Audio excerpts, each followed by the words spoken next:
It's Reddit story time. So, my wife, 26F, whom I'll refer to as M, cheated on me, 27M, with a friend of mine. Let's call him J for this narrative. Let me provide some backstory. We first met when I was 22 at a mutual friend's wedding. M was a close friend of the bride, and I was friends with the groom. They strategically seated us together, hoping we'd hit it off.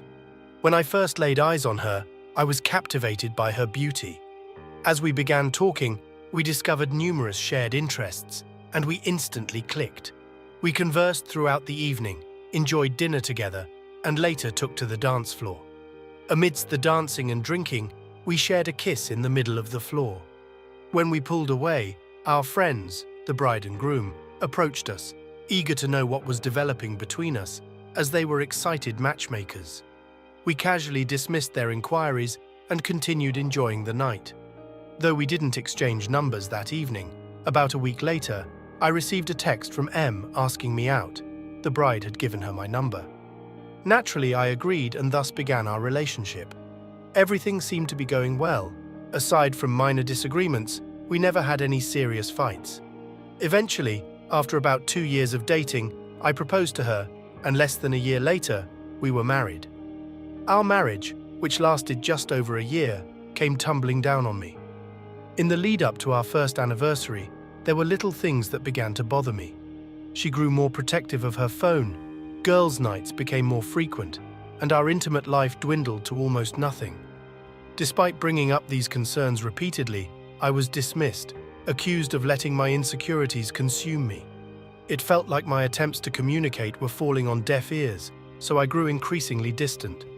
I stopped giving her goodbye kisses before leaving for work, and unless it was necessary, we hardly spoke. One night, while she was asleep, I couldn't resist the urge to search her phone and laptop.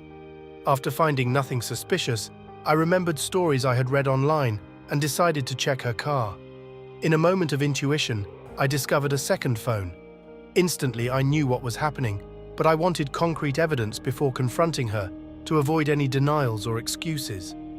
I meticulously went through every message, connecting the phone to my computer and printing out each one, spending the night researching divorce lawyers. Hours passed as I scrutinized lawyer bios from my home office, finally settling on one and sending an email, though it was Saturday and he was unavailable. Curiosity led me to investigate the mysterious number on the second phone, and to my shock, it turned out to be Jay's contact. It took a moment for the pieces to click, and when they did, I exploded with anger. I yelled and cursed in my office, shocking my wife when she came to check on me. Unable to contain my fury, I ordered her out. She retreated to our room, leaving me alone to seethe in silence for the rest of the day, glaring at the walls. Desperate for support, I called one of my friends from the wedding, asking if he'd join me for a drink. Sensing the urgency in my voice, he agreed, and without a word, I gathered all the incriminating evidence and headed to the bar. I arrived at the bar first and promptly ordered 4 shots of Jack Daniels and a beer. By the time my friend, whom I'll call T, joined me, I was down to my last shot. He sensed something was off and asked what was going on. I didn't mince words. M's cheating, I said. T offered sympathy, and when I disclosed it was with J, he visibly bristled. It stung even more considering he was the one who introduced me to J. Despite our lack of closeness, J and I were friendly whenever we crossed paths at gatherings, though we never made plans to hang out. I made it clear to T that this was fresh news, and I hadn't spoken to M or a lawyer yet. I requested his discretion, urging him not to tell his wife and to explain any inquiries about my well-being as work-related issues. He agreed, and we spent the night drinking and talking. When I finally checked my phone around 3 a.m., I was bombarded with missed calls and texts from M asking about my whereabouts and if I was all right. Upon returning home, I found M asleep on the couch. Without a word, I retreated to our bedroom and fell asleep. The next morning, I woke up to find her in bed beside me. I dressed quietly and left the house, heading to my office to bury myself in work for the day. When I returned home around 10 p.m., to my surprise, M was there, offering to heat up dinner she had prepared. I declined and went straight to bed, but she persisted in asking what was wrong. Irritated, I snapped at her to leave me alone, expressing my desire to sleep. Despite her continued pestering, I eventually lost my patience, raising my voice and demanding she let me rest. The following morning, I received an email from the lawyer requesting a meeting later in the day. I confirmed the appointment and prepared for the day ahead. Upon descending the stairs to leave, I found M had prepared breakfast and wanted to talk. Despite my reservations, I accepted a small plate and sat down. She began to address my recent change in demeanor, incessantly questioning the reasons behind it. I offered a vague explanation, attributing it to work stress, assuring her it would soon pass. Finishing my meal, I made it clear I had to leave and headed to my office, anxiously awaiting the time to meet with the lawyer. Before departing, I informed my assistant that I was going out to lunch with a client, a precaution since my wife occasionally called my workplace. The meeting with the lawyer proceeded smoothly, and I handed over all the evidence I had gathered.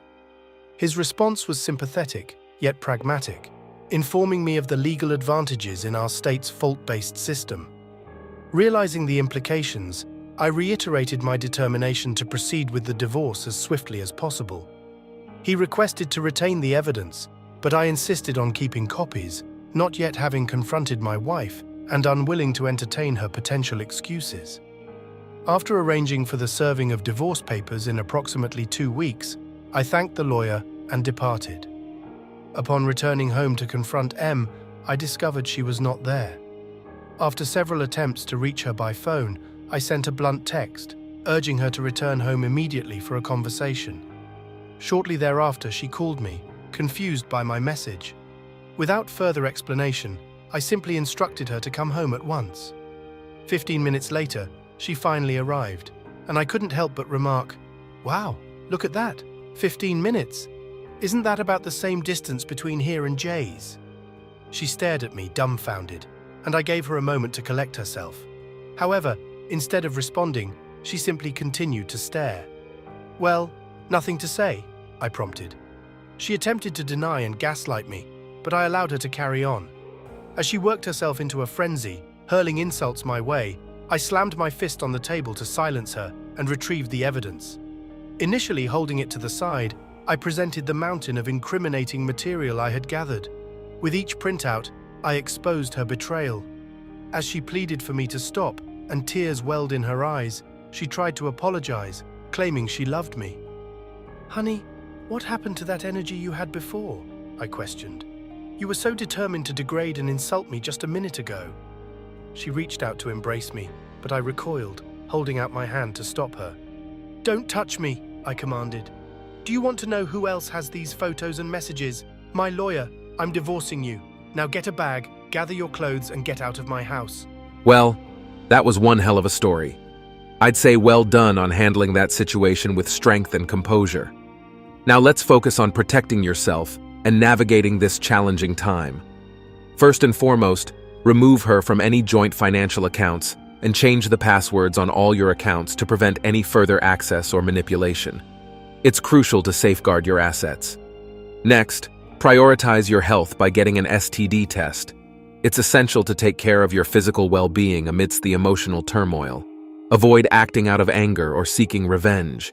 As tempting as it may be, resist the urge to lash out at her or Jay.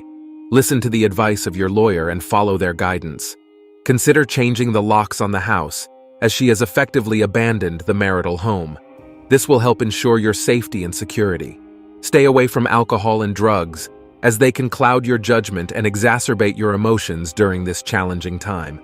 Prepare yourself for the inevitable aftermath, which may include begging, gaslighting, and attempts to shift blame. Be prepared to stand firm in your decision and communicate openly about her actions with family and friends. Find healthy outlets for your anger and rage, such as exercise. Physical activity can help you manage stress, calm your mind, and improve your overall well-being. Remember to prioritize self-care and seek support from trusted friends, family, or a therapist as you navigate through this difficult period. You're not alone, and with time, you will heal and move forward. It's pathetic to see how some people can cold-heartedly cheat without a second thought. Infidelity is a low blow that shatters trust and dignity, and his wife had no issues ruining what they had. For men caught in this mess, it's time to ditch the drama and walk away. Staying only prolongs the agony and feeds into a toxic cycle. You deserve better than someone who can't keep it in their pants. So, gentlemen, don't be a doormat. Show some self-respect and kick cheaters to the curb. Life's too short for that kind of nonsense. And that's it for today on Sigma Traits. Make sure you hit that like button, smash that subscribe button, and don't forget to ring that notification bell. Support this channel through membership. You can also support through PayPal, link in the description. Let us know your thoughts in the comments below. See you all tomorrow.